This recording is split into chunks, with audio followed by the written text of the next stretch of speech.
The Samsung Galaxy S24 Ultra is here to try to reclaim the top spot among the best phones by offering things the iPhone 15 Pro Max lacks. This includes a ton of Galaxy AI features that can do everything from auto-summarizing your notes and moving subjects around in your photos to translating phone conversations in real time. I am a devout supporter of what AI can do with our phones, and after using the Pixel 8 Pro's many AI-assisted features, I think it's clear that AI is where we will see the next revolution with our mobile devices. Not surprisingly, the Galaxy S24 Ultra is marketing itself as the AI phone to beat in 2024. From its intuitive circle to search feature that can reveal what weed is growing in my backyard to chat assist which automatically picks a better tone for my messages, these Galaxy AI features aim to simplify my life. At the same time though, the Galaxy S24 Ultra's $1,299 asking price is $100 more than what you'd pay for a Galaxy S23 Ultra or iPhone 15 Pro Max. This also comes with the most controversial change to Samsung phone, teaching the 10x optical camera of its predecessor with a less powerful but sharper 50 megapixel 5x telephoto lens. Usually I expect longer telephoto ranges with successive devices, so Galaxy AI will need to prove that software can make up for the apparent lack of major hardware upgrades. In my Galaxy S24 Ultra review, I will dial into the practicality of the phone's new Galaxy AI feature, assesses how its new cameras compare against its predecessor and rivals, find out how long its battery lasts, and ultimately determine if it's worth the money. Look quick and you might not notice the design changes Samsung made to the Galaxy S24 Ultra.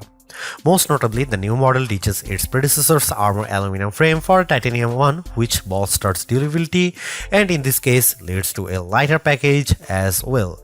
On paper, the Galaxy S24 Ultra's 8.22 ounce weight doesn't seem like a tremendous difference over the S23 Ultra's 8.25 ounce weight, but the phone just feels less dense this time. Another change pertains to the end of an era for the series, its curved screen. I am on the fence about this change because the curved screen of past Ultras gave the phone this sleek looking aesthetic. Instead, the S24 Ultra adopts a flat display that hugs the edge of the titanium frame. Samsung's reasoning for this change pertains to the S Pen. The flatter panel makes it less likely for the stylus to fall over the edge. But then again, I end up using a case with my older curvier Galaxy S Ultra that prevents this such thing from happening. The last and subtle change involves 42% slimmer bezels according to Samsung's math. I only see it with the bottom portion at the display since the rest of the bezels appear very similar to the Galaxy S23 Ultra. One of the disappointments that will probably go under the radar is how there is no significant change to the S Pen. I was really hoping for Samsung to add something new to the fold here, seeing that the S Pen is one of the features that makes the Ultra distinctively different from everything else. Overall, I don't love or hate the design, but at least there are far more color options to choose from versus other phones, like the titanium violet version of my review unit. On top of that, there are several cases at launch that sprinkle more utility to the phone, like the preview window of the S View wallet case. Over the years, I have been less concerned about the resolution of a flagship's display, mainly because today's QHD Plus resolution is more than adequate. That's exactly what the Galaxy S24 Ultra is packing, a 6.8-inch QHD Plus dynamic AMOLED 2X display that is rich in detail, offers outstanding viewing angles and vibrant colors that makes YouTube trailers like Furiosa jump out at me as I watch it. But of course, all that wouldn't mean much if the new doesn't beat its predecessor in the brightness department. Samsung's no different with the Galaxy S24 Ultra, which the company claims to have a rated brightness of 2600 nits. I am never one to believe the hype because these ratings often don't reflect their true-to-life behavior, which is why I place more emphasis on our actual testing. This is where it gets interesting because the Galaxy S23 Ultra reached a peak brightness output of 1225 nits. In our display benchmark testing, it's an improvement to 1353 nits with the Galaxy S24 Ultra in our testing when displaying HDR content. That's fantastic, and I didn't have any issue watching YouTube clips or playing my mobile games outside with direct sunlight beating down on me. Samsung kept the S24 Ultra's display refresh rate to 1 to 120Hz, which is what I expect from a flagship today. Still, Samsung missed an opportunity to increase that refresh rate to perhaps 144Hz to further differentiate itself. I am well aware of Samsung's history of throwing novel features into its phones. Remember the eye scrolling feature of the Galaxy S4? I wouldn't think so, which proves my point that sometimes hyped features don't turn out memorable.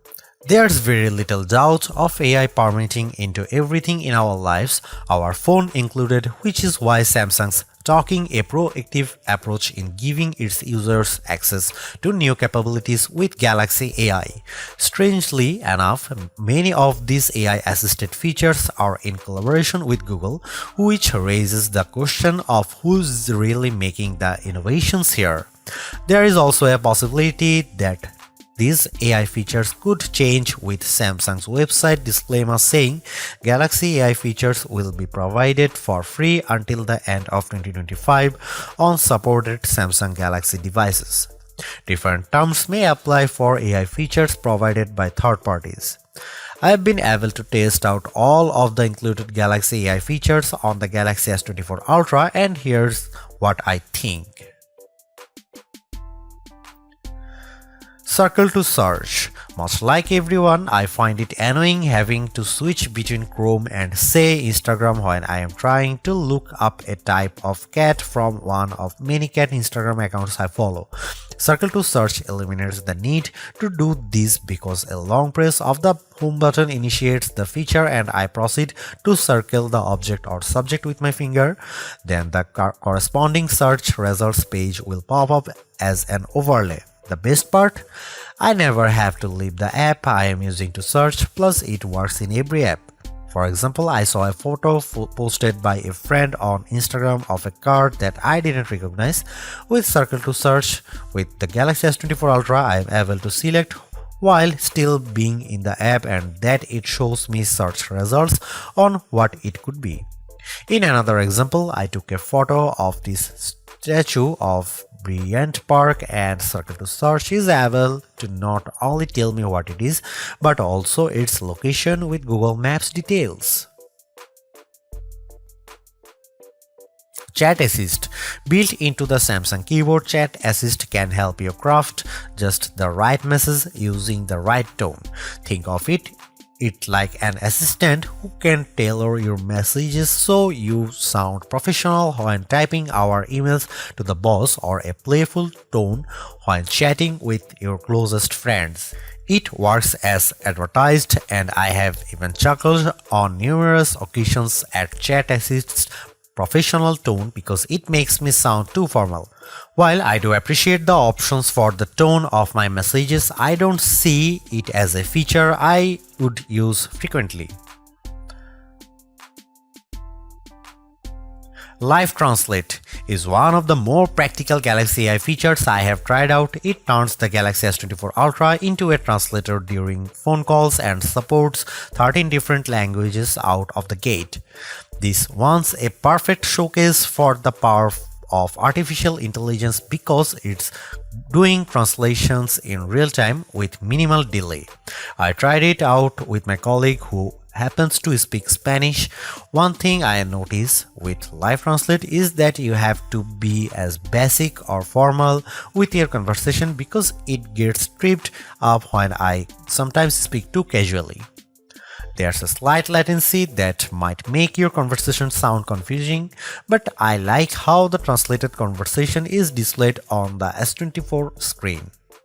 You can't talk super fast either because the AI needs the time to understand what's being said and then translate it to the appropriate language to the person on the other end of the line. While it's not perfect, Live Translate provides a good foundation to making real-time translation more practical. Live Translate also works in third-party apps I use, such as WhatsApp. The only other phone previous to that this offers a real-time translation in third-party apps is Google's Pixel phones. So I am excited that the Galaxy S24 Ultra has its own version. This saves me the hassle of copying and pasting my messages to another translation app, plus it will also translate my messages as well. Without question, the biggest controversy circling the Galaxy S24 Ultra centers around Samsung's decision to ditch the 10x optical zoom camera of the S23 Ultra for a 5x optical one. That one key spec will cause people to think the new camera setup is technically inferior, but bear in mind that Samsung trades in the optical range for a higher resolution sensor, a 50 megapixel sensor instead of a 10 megapixel one to be specific. The Galaxy S24 Ultra remains a formidable camera phone consisting of a main 200 megapixel camera boasting 60% larger pixels, a 12 megapixel ultra-wide camera, a 10 megapixel telephoto lens with a 3x optical zoom, and that new 50 megapixel telephoto camera with a 5x optical zoom we mentioned above. That camera can still offer 10x zooms by taking a picture and then zooming in as the resolution drops to 12 megapixel. Samsung says that this approach on the S24 Ultra can deliver the same optical quality performance as its predecessor, which doesn't surprise me. We have seen this executed on other phones with excellent zooming results like iPhone 15's 2x telephoto zoom. Before I detail the new telephoto camera and whether Samsung made the wrong decision, I will explain how this phone other cameras perform under different situations along with side-by-side comparisons against the S23 Ultra and iPhone 15 Pro Max.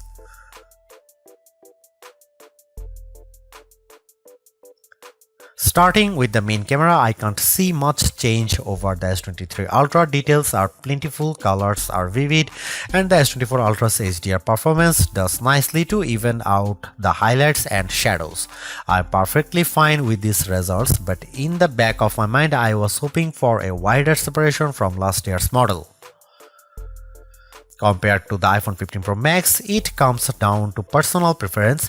In the shot of the outside O2 forum, the iPhone's HDR performance is at peak display when I look how the wooden panels of the front doors pop up out more. The S24 Ultra also appears to have a colder color temperature as well. Here are some camera samples and you can see it.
There is a lot to say about how Samsung's approach to artificial intelligence with the Galaxy S24 Ultra. From my experience, the Galaxy AI capabilities are fairly intuitive to use and save me a lot of time, exactly what AI is supposed to do for us.